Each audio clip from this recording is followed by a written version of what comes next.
you did run for office. I What was did. that experience like? Ooh, wow. I thought we weren't going there. Okay. No, I'm happy to answer that. Uh, 2 years ago, but in some ways it feels like yesterday. In other ways, it feels like a lifetime ago. But running for office, God bless anybody that tries to do it in this day and age. I sincerely mean that. If anybody out there is looking to do it, feel free to be a resource. I'm happy to talk to anybody that's interested, but it's hard this era, I think, to run for office because of what we see on social media. We observe that the friction and the ability to disagree without being disagreeable is really tough now.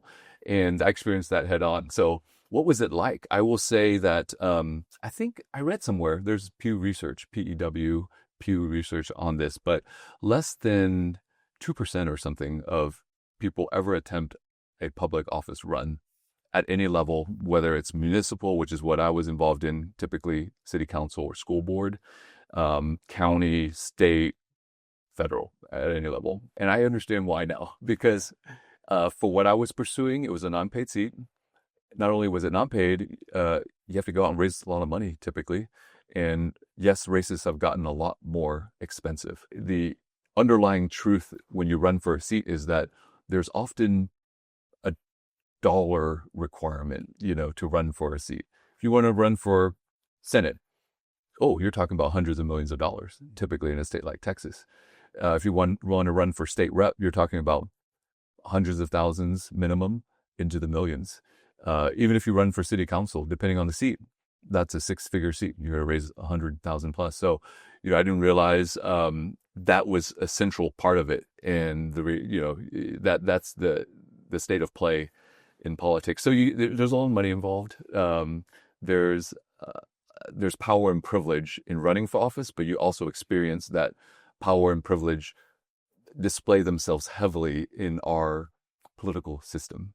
You go into DC and you look at the representatives we have, there's a lot of power and privilege there, just in terms of the average net worth of our legislatures and things like that. So you learn a lot running for office. I highly recommend it for anybody, but proceed with caution is what I would say. It's tough, and it's a labor of love. Parents left a country that no longer valued the right to vote or valued democracy. So to put a finer point on that, you assemble a team, you raise money, but the problem is the product isn't a service or a widget that you're selling. Guess what you're selling? Yourself, right? So that is really hard to go out and say, will you invest in me, essentially, either with your vote, your money, your resources, etc. So I found it really interesting because you have to employ some of the same skills as an entrepreneur. But for me, first time running, and a lot of entrepreneurs, they don't succeed on the first run. Sometimes it's the serial entrepreneurs that catch it on the second or third iteration, or they have to pivot numerous times.